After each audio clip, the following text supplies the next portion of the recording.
called Chintu.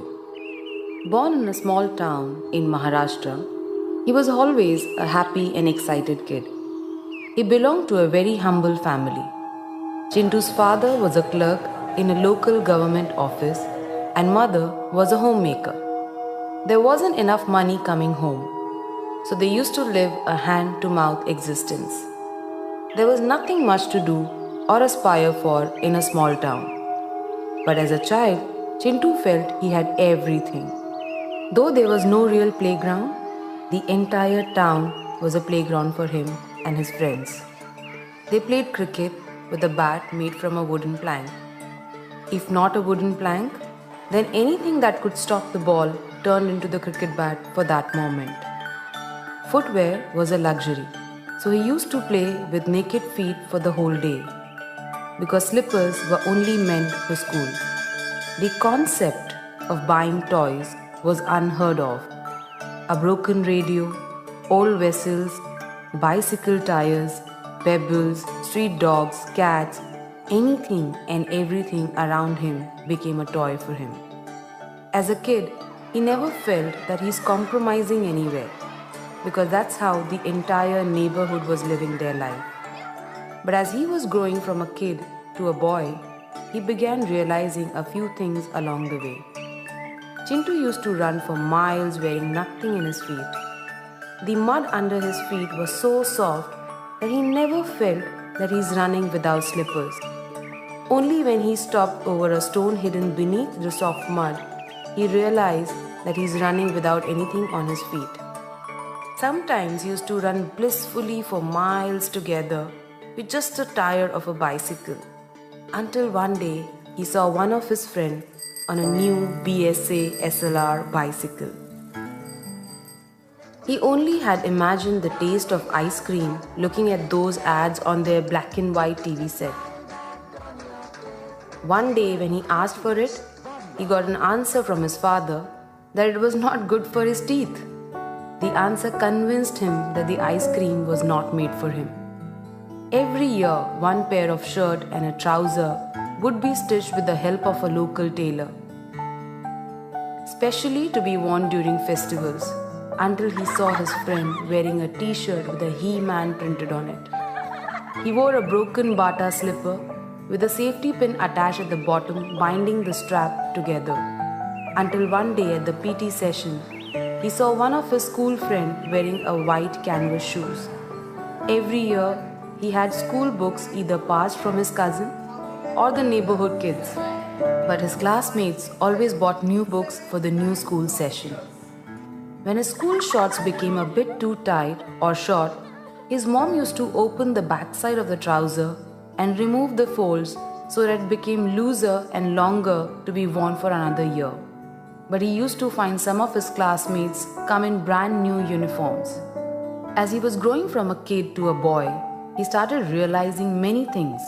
But Chintu could never ask for anything from his parents because he knew that his parents didn't have the means to provide him what he wanted.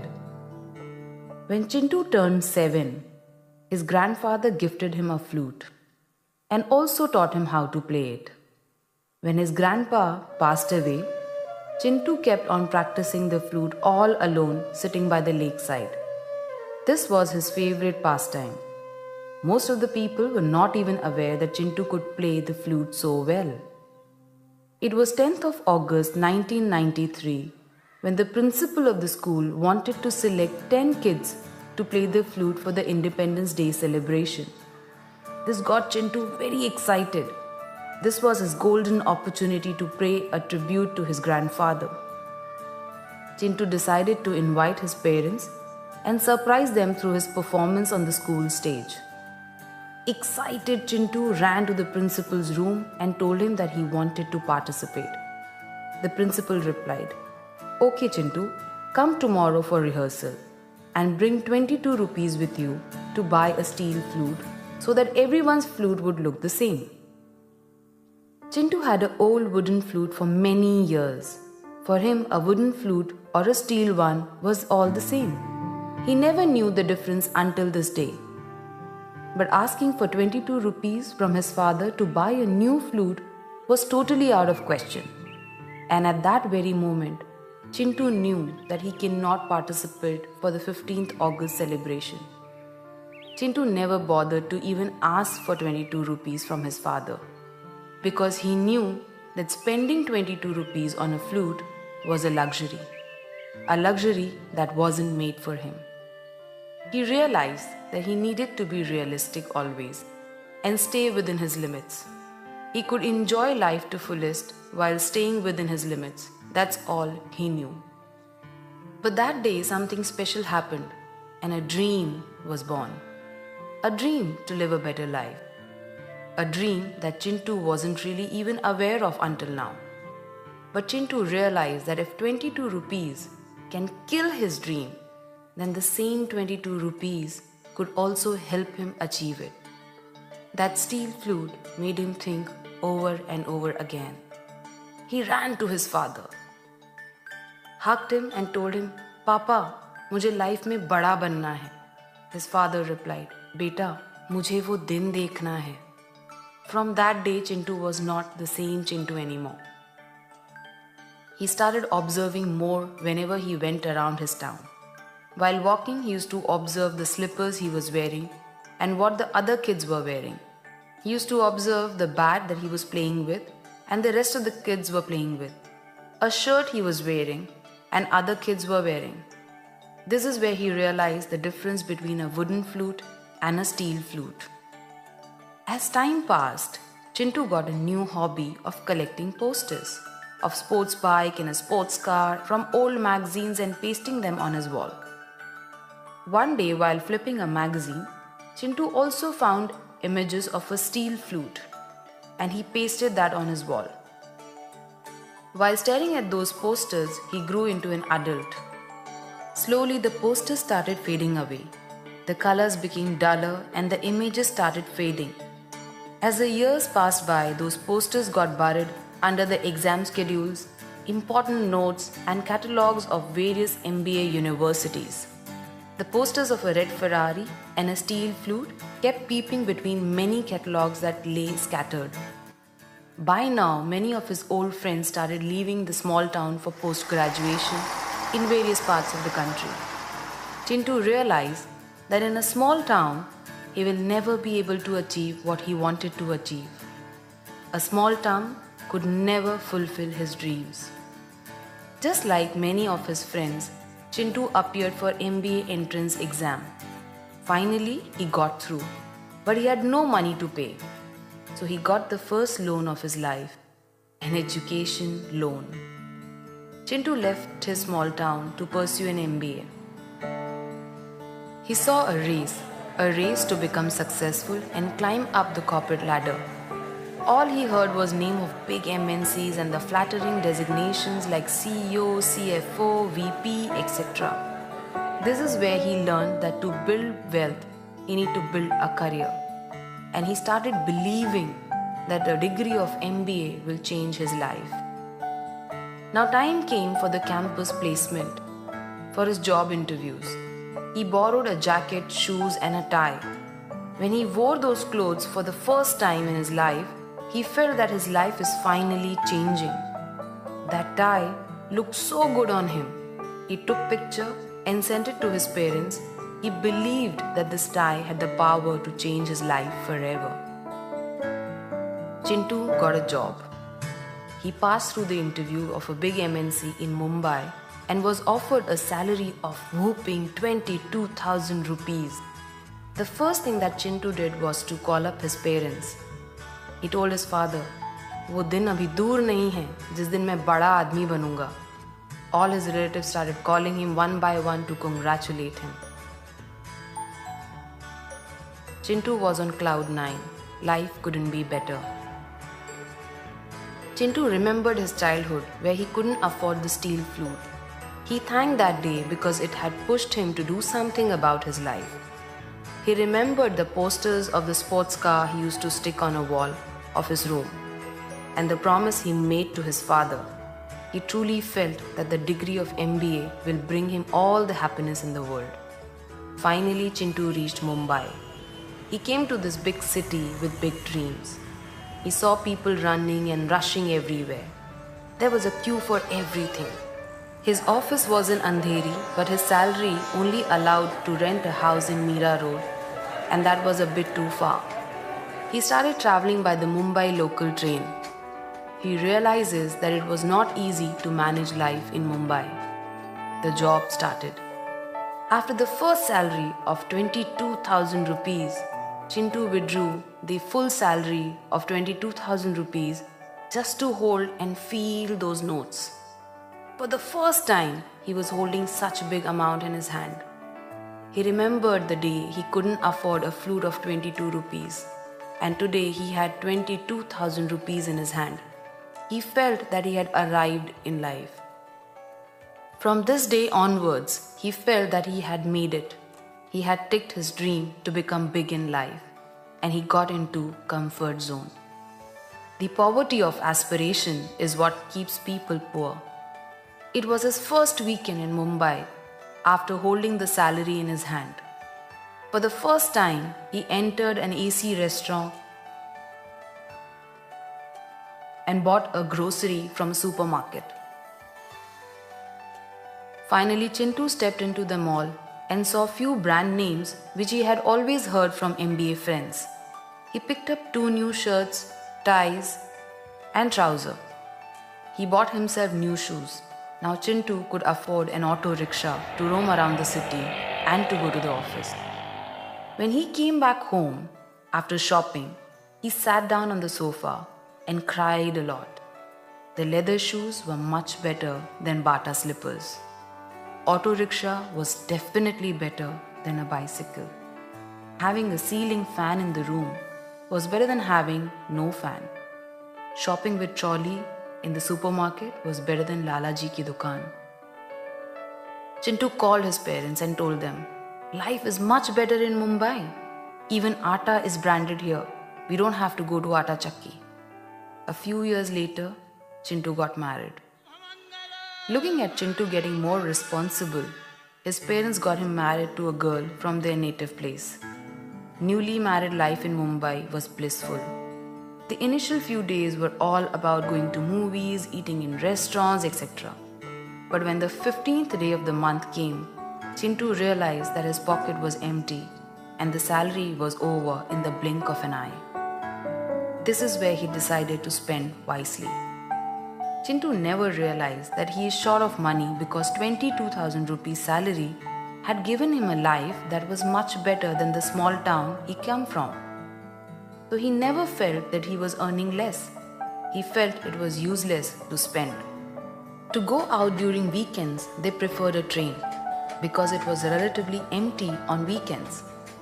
Instead of spending money on the auto rickshaw, eating peanuts and walking till the train station was considered fun. Getting down at Lower Parel, going to the biggest mall, only to take pictures next to the branded shops, then uploading them on FB, and getting maximum friends to like them was a different level of high. His friends used to comment, "Chintu, ab tu bada aadmi ho gaya yaar." And while reading those comments, Chintu felt he has finally reached where he wanted to in life. He used to wait for brands to go on sale. Then only he would enter inside the shop with his wife. He started making fun of those people who entered in the shop when there was no sale, making it look like a complete waste of money. Whenever his wife would show him a bike, he would say, "It's not safe to drive in Mumbai." When his wife would show him a car, he would say, "Why waste so much petrol? Only for 2 of us?" A different level of arrogance was slowly creeping within him. He called himself street smart than poor. He started giving advice to people on how it was plain stupid to spend money. He said, "Even if I had that money, I will not spend it on luxury," he declared. "Apne itne bade sapne thodi na hai," was his usual answer. A different level of poverty was growing in his head, which he never realized. Instead of growing his income beyond 22,000 rupees, Chintu was more focused on how to save and where to cut corners. After a few years, after living for a couple of years in Mumbai, Chintu managed to get a bank loan and bought his own house. Soon he was blessed with a very bright son When he turned 6, Chintu had taught him how to play a flute. Chintu gave him the same wooden flute which he played as a kid. And when he gave the flute to his son, he told him, "This wooden flute pushed me to come out of the small town and achieve all my dreams." Chintu never realized that he has still not made it in life. One day, Chintu dropped his son to school, and as he was late for work, he reached the railway station. He saw the train approaching the platform from the opposite side. Chintu knew that if he misses this train, then his boss will see him walking late to work, and that might become his excuse for not giving him an increment. All these thoughts were playing in Chintu's mind. As the train entered into the platform, he crossed over the railway tracks to get inside through a shortcut. But by then, the train was extremely close to him.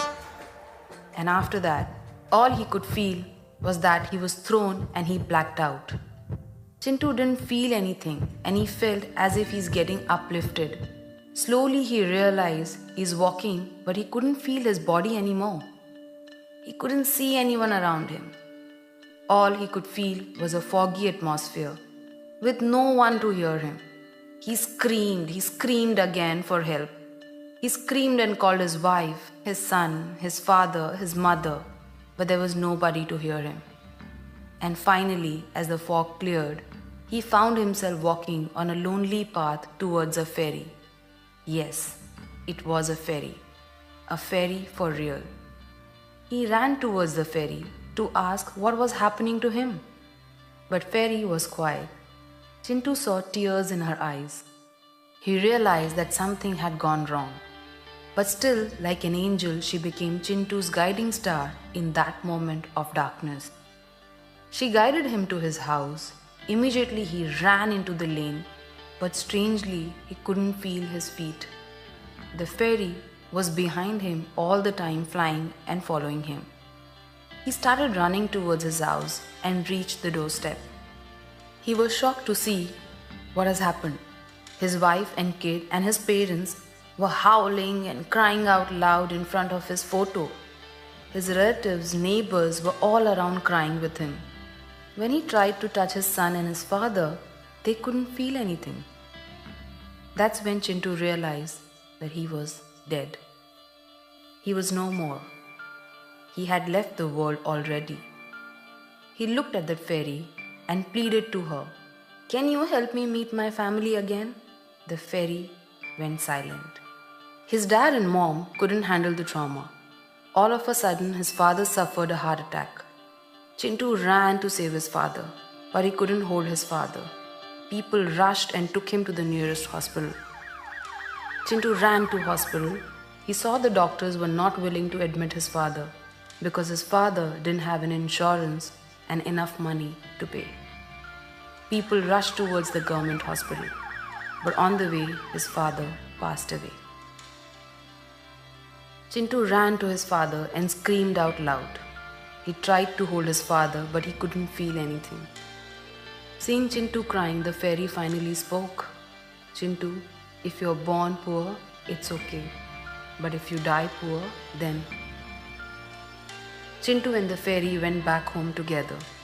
His wife was holding her head and crying. The next day, the doorbell rang. Few officers from the bank had come to collect the house installment. Chintu's wife looked into the bank account and she had hardly some money left. Chintu's salary of that month had not been credited. The bank officers gave her only 1 week to empty the apartment. Chintu saw this happening in front of him. Chintu felt helpless and tears rolled down his eyes. His belief in his job and monthly salary had costed him his life and his family's life too. He saw overnight how his wife had to relocate to the nearest chawl.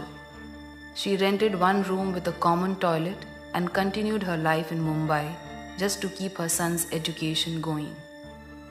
Next day, she visited the bank and claimed Chintu's bank account and found there's hardly some money left in his bank. That money was not even enough to pay her son's education in a city like Mumbai. Then his wife decided to take up a job. but with her monthly salary of 5,000, she could pay only the rent of the house and the monthly grocery. She couldn't afford to pay the school fees. Eventually, Chintu's son was removed from the school for not paying his fees on time. That was the darkest day for Chintu. He remembered his wife's word, "Chintu, our bank balance is hand to mouth. We have still not earned enough money for ourselves."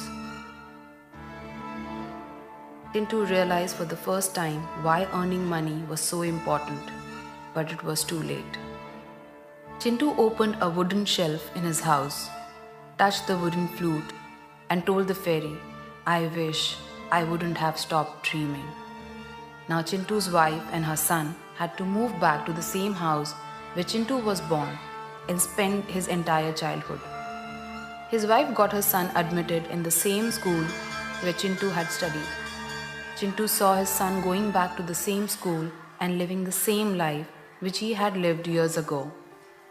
He saw his son running around the same lake, the same lanes, and the same small town. He realized that his job had not taken him too far. It has in fact brought him back to square one. Chintu's son used to play the flute in his spare time. Sitting by the lake in the memory of his father, Chintu sat beside him and watched him play while tears rolled down his eyes. But he was completely helpless. While Chintu was sitting by the lake, the fairy appeared. She told Chintu, "Sometimes people spend years and travel thousands of miles thinking they are working very hard, and they feel they have done enough for their families, but they are actually running only in circles and often realizes it when it is too late." One day, Chintu's son was playing the flute sitting on the steps of the school premises. His teacher, who was passing by, noticed him. He told him, "You play the flute so well. Why don't you participate in the 15th August celebration?" Chintu's son was very excited to hear this. But then the teacher said, "The flute you have is very old. Get a new steel flute or bring 200 rupees. I'll buy you a new one." After listening to his teacher, Chintu's son realized that 200 rupees was a big amount for his mother. He was not willing to burden his mother in a situation where she is helpless. All the while, Chintu was watching this whole incident. Chintu's son ran home, hugged his mother and cried a lot. He told his mother, "Mummy, मुझे life में बड़ा बनना है." Even his mother told him only one thing, "बेटा, मुझे वो दिन देखना है." Life had taken full circle. Chintu realized that he was only one step away from going back the same point where he had started his journey. Chintu screamed out loud, but there was no one to hear him except a fairy. The fairy went to Chintu and told him, "Chintu, you have realized that there is a big difference between owning a wooden flute and a steel flute. There is a difference between living in a house in Mumbai and owning a good house in Mumbai. There is a difference between driving a car and driving a luxury car. The difference is either you have control over life or let life and situation control you." Saying this, the fairy held Chintu's hand and placed a steel flute and told Chintu, "It's time to wake up." As soon as Chintu touched the steel flute, all of a sudden he could now feel his body. He could hear noise around him. From the noise he heard someone calling him, "Papa, Papa, wake up! Papa, Papa, utho na!" Chintu could recognize that it was his son's voice. He opened his eyes and found himself in a hospital. He realized that he was actually alive. He had fainted with the shock of a train coming close to him. Chintu got his life back, but he had woken up for life.